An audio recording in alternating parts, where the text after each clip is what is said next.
Hindi nyo kailangan magpicture ng sobrang daming angulo. Ang dami ko nakikita na nagpo-food photography. Nakapana-deliver sila ng photo sobrang dami to a point na hindi nila iniisip. How will it work as a form of marketing material? Ang sikreto kasi talaga, bukod sa you have good lighting or meron kang magandang set ng flash or ng strobe light. Sasalukuyan! Kamusta kayo, Martians? Welcome back to the 365. Okay. So, good afternoon po sa inyo, Martians. Actually, good morning pa. Magda-lunch pa lang in about a couple of minutes. Pero, alam yun, okay naman. G naman ang lahat. So, kamusta naman kayo? Today, Martians, is another great day. Because finally, medyo makakapagpahinga ako ng slide. Puro edit lang gagawin ko today.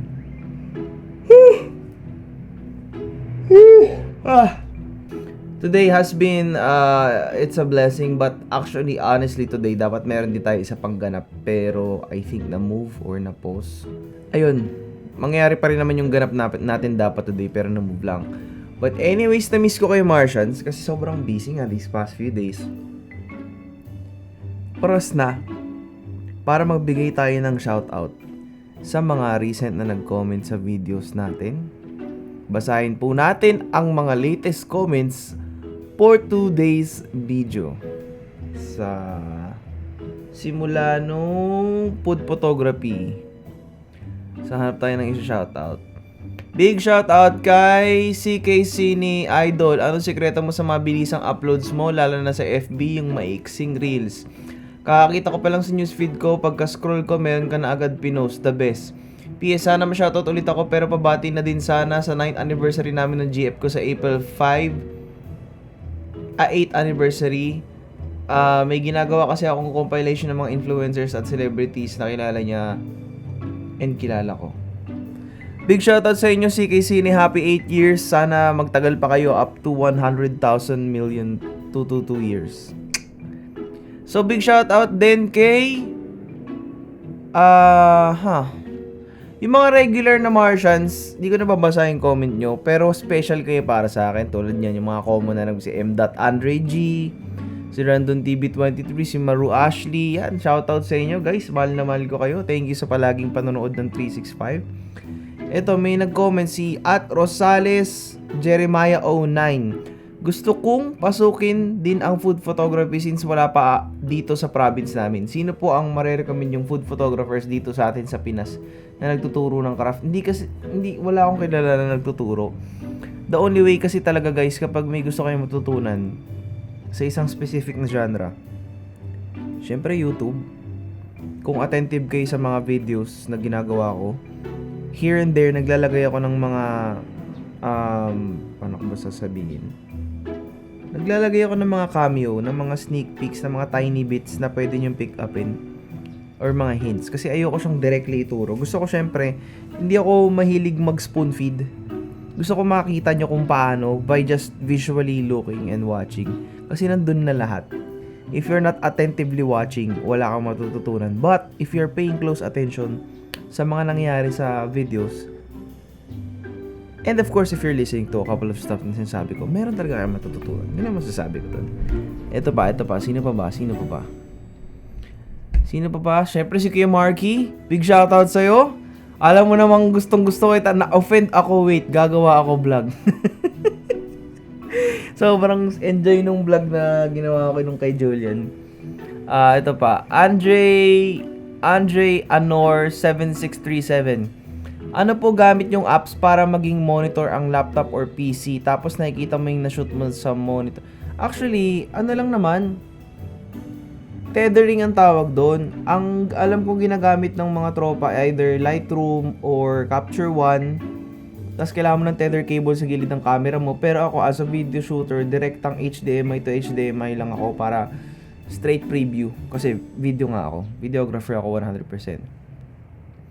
Sino pa ba? Yun lang naman yung mga Martians na i-shoutout natin today. Alam nyo na guys, kung pinanood nyo tong video na to, this is the sign that all your dreams will come true. And ito na rin yung sign na matutupad na yung pangarap mong shoot, pangarap mong camera, at hindi ka na malayo sa mararating mong mga pangarap.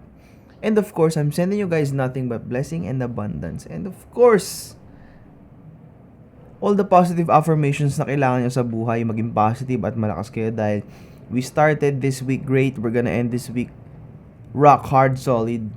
Sana makatuloy ako sa ganap ko pala sa Thursday. Magko-confirm ako today. So, wait lang. Maganda yung ganap natin sa Thursday. It's gonna be a really vloggerish vlog on Thursday. Kasi makikilala ko na yung mga kaaway ko sa Thursday. Sila yung mga nanggagaya ng memes ko, no?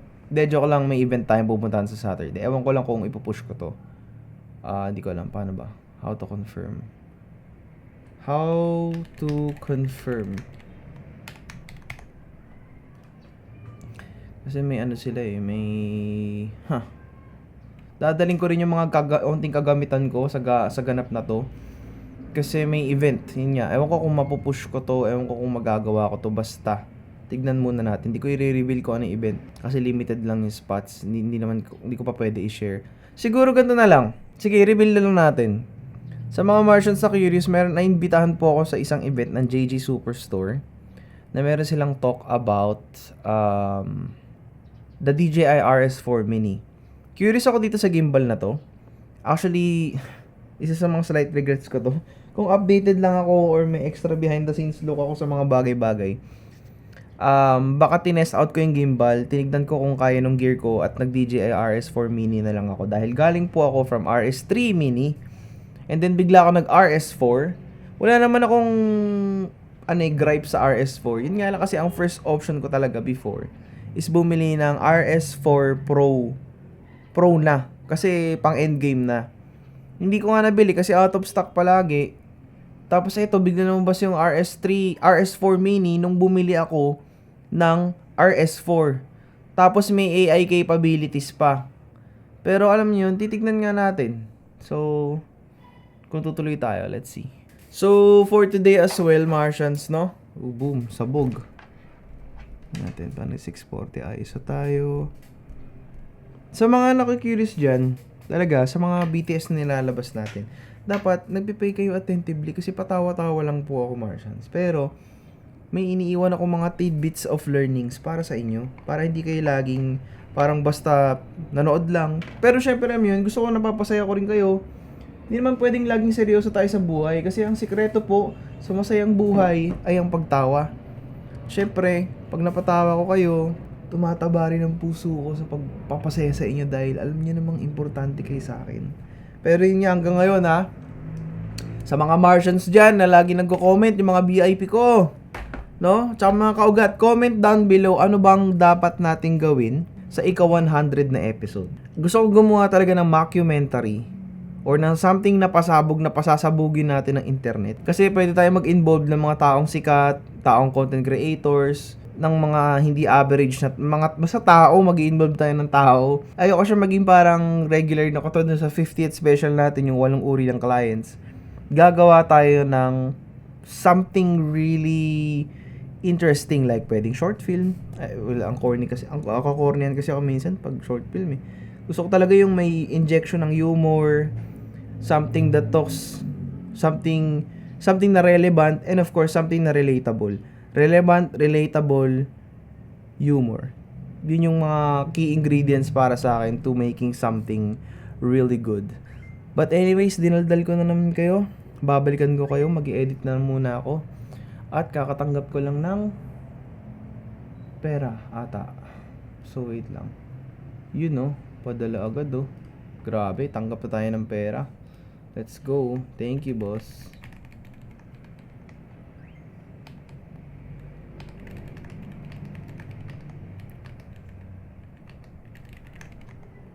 So, wait lang guys. Balikan ko kayo. Mag-edit lang ako. Yun. Okay, so Martians, medyo tapos na ako mag-edit dun sa mga kailangan kong i-edit. Pero meron pa akong tambak na i-edit. Sana soon may editor na tayo. Kasi medyo nakaka-burnout talaga. Binabalance ko yung editing ng work at saka yung daily vlog. So ngayon hindi ako maganda ugaga, medyo nalulutang ako. Kailangan ko mag-decompress. Inisip ko mag-workout ngayon para ma-refresh yung utak ko, ma-refresh yung mindset ko, para makaariba ako ng dire-diretso. Tsaka ayun, ito na stress talaga ako maigi. I want to work hard, pero my body is telling me just to rest. Yun yung medyo conflict ko today. I'm sorry Martians, kasi hindi ko intention na mag-share sa inyo ng gantong mga bagay-bagay. Pero siguro kasi kung natuloy din yung shoot ko today, baka on the edge pa rin yung pakiramdam. Pero yun nga, ngayon mag-workout muna ako. I-workout ko to. Tatakbo ko na lang muna to para clear ang lahat, maayos ang lahat. Para hindi tayo masyadong aligaga. Yun naman kasi talaga yung sikreto. Ay, napanood ako ngayon trending. Sino ba yung Ashton something something? Ashton Hall? Or Ashton something something? Grabe yung routine niya. Sobrang OA. Alas 3:58 gising na para lang magbabad ng mukha sa yelo. Tapos alas 4 basta nag-trending yung routine niya, grabe. Medyo OA kasi, pero alam nyo yung mga ganong routine, nakakatawa siya, pero kasi parang siya legit. Parang kapag sinubukan mo siyang gawin, may impact talaga siya sa buhay mo. Para sa akin nga ngayon yung routine ko hindi ko gusto.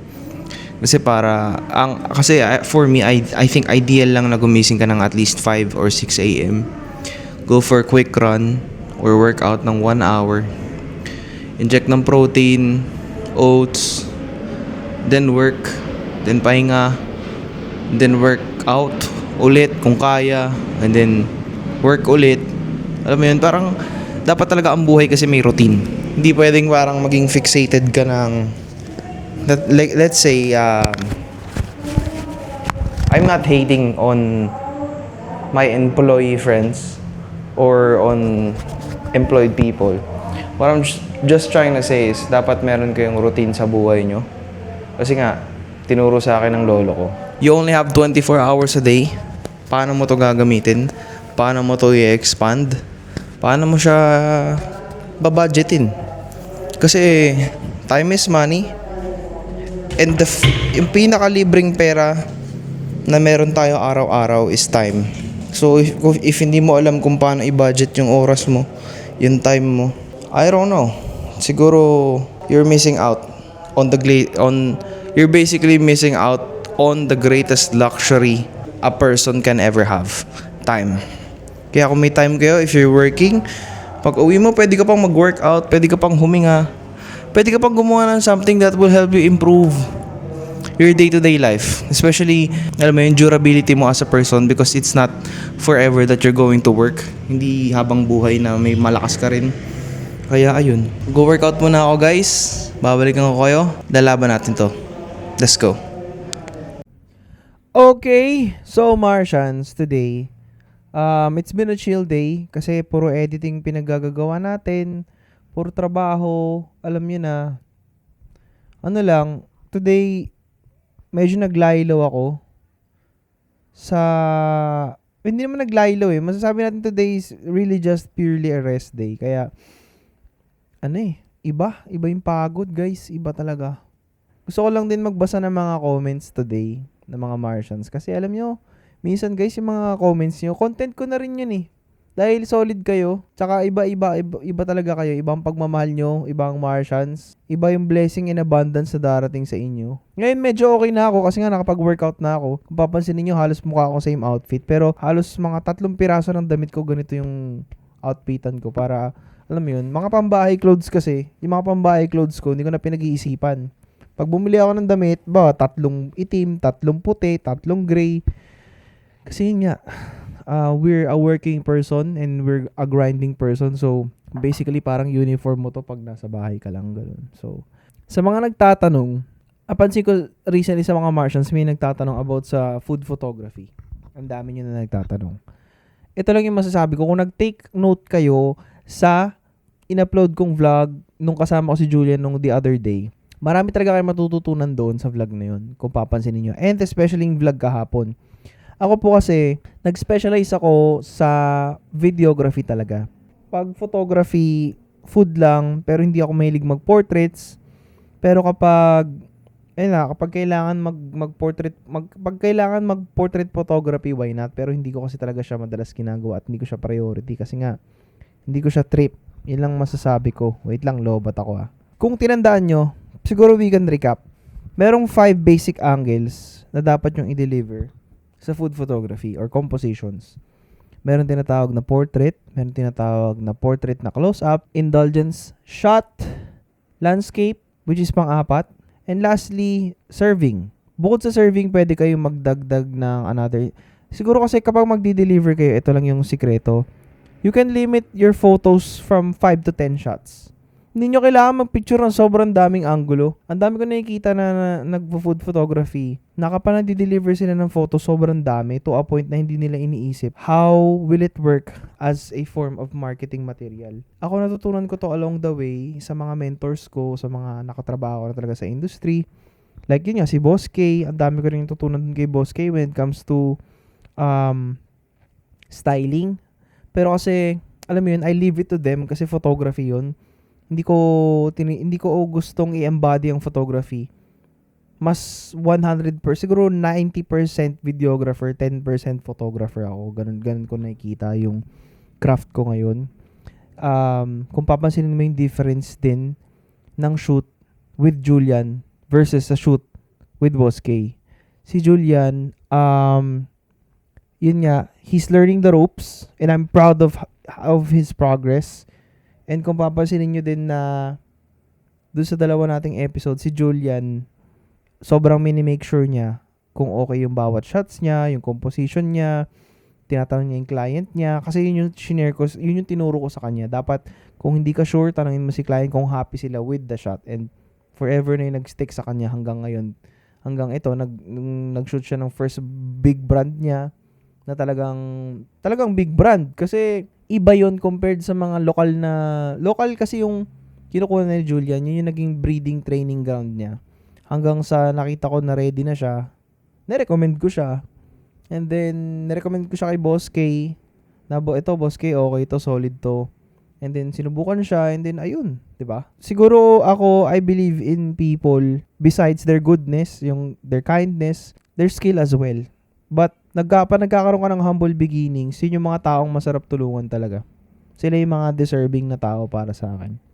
Kaya si Julian, si Mark, kung familiar din kayo kay Mark, sila yung mga ano ko ngayon, yung mga one of the important Martians that we will be working with. Syempre may mga higher ups, like sila Boss K, marami mga boss na hindi nyo basta-basta nakikita sa vlog kasi syempre alangan pakita ko, diba? Pero ang masasabi ko lang, I always recommend good people to deserving people. Diba? Ganun lang yun. If you will remember, those 10 shots, that will essentially help you out with your shoots. When it comes to events, honestly, giving out unlimited photos is the stupidest thing na pwede nyong gawin. Always limit it down to 120 shots to 200 shots. Sa real estate, the fewer the better. The more, pag marami ang photos, mukha ka kasing incompetent and mukha kang hindi sure. Kapag sanay ka na sa industry, ang mga pro, yung mga boss, hindi ka na chine-check and alam na nila yung gusto nila kasi alam mo na yung gusto nila. So, basically, ilalapag na lang yung pagkain sa'yo, pitik ka na, tapos na agad. Ganun yun. Kung titignan nyo, si Boss K kasi, veterans na kasi si Boss K dahil sobrang galing niya na talaga. Isang lapag na lang ng dish, wala nang approve, pitik na lang, next na agad. May kilala rin akong ganun si Michael Angelo, yung isa rin yun, napakagaling din na photographer, food photographer. Pero yun nga, kung papansinin nyo sa food photography, ang sikreto kasi talaga, bukod sa you have good lighting or meron kang magandang set ng flash or ng strobe light, meron ka dapat food stylist. Hindi mo naman kailangan aralin yung food styling, pero dapat meron kang food stylist kasi yun talaga yung isa sa mga key elements of what makes up a good food photo, diba? Dapat sa isang tingin mo pa lang mukha nang masarap, dama mo na agad. Kaya dati, kung papansinin nyo yung mga dati kong series, yung Helping Small Businesses Grow, yung nagpo-food style yung tatay ko. Kahit wala rin naman siyang background doon, pero ginagawa niya yung best siya magmukhang maayos. Yung nanay ko rin nag-onting Food styling, yung time na nagpicture tayo ng lechon. Yun. But ngayon, yun nga, bukod sa may 10 compositions na dapat yung tandaan, or at least 10 photos, good food stylist, or at least mag-effort kayo dapat na pagandahin ng isang product. The last thing is, of course, mag-invest kayo sa gamit. Ang question as well, kailangan ko po ba ng strobe lights or kailangan ko po ba ng continuous lights? Para sa akin, mag-continuous lights ka kung partly videographer ka and you're doing both at the same time. Ako ganun yung madalas na nangyayari sa akin. Kapag hindi ko kayang mag-hire ng photographer, ako na mismo yung photographer, ako na din yung videographer. Kaya continuous lights yung naging option ko. But if pure photographer ako and wala akong plano mag-videography, strobe lights talaga para ma-achieve ko yung best style, best tama ng ilaw or peg na gusto ng isang client. Doable lang anything. When it comes to pegs naman, sobrang simple lang. Research nyo lang, Instagram lang. Yun lang naman yun. So, I think dito ko na muna tatapusin tong video kasi ang dami ko pang ginagawa. But of course, priority ko kayo. Priority ko rin mag-iwan sa inyo ng something na mapipick up nyo sa video na to. You can comment down below anong gusto nyo mapag-usapan bukas, or if you have any questions, comment down below para bukas yan ang pag-uusapan natin kasi malamang bukas wala rin akong gagawin kundi mag-edit at tapusin na yung ine-edit natin na documentary. Edit ko rin yung shoot natin kahapon, edit ko rin yung shoot natin ng isang araw na vlog. Hindi vlog pala na another YouTube video. So, ang dami kong pending. So, yeah. Sa pagkatapos, that is it for this vlog. Make sure to like and subscribe para may good vibes. I'm sending you guys nothing but blessing and abundance. Take care. Peace out.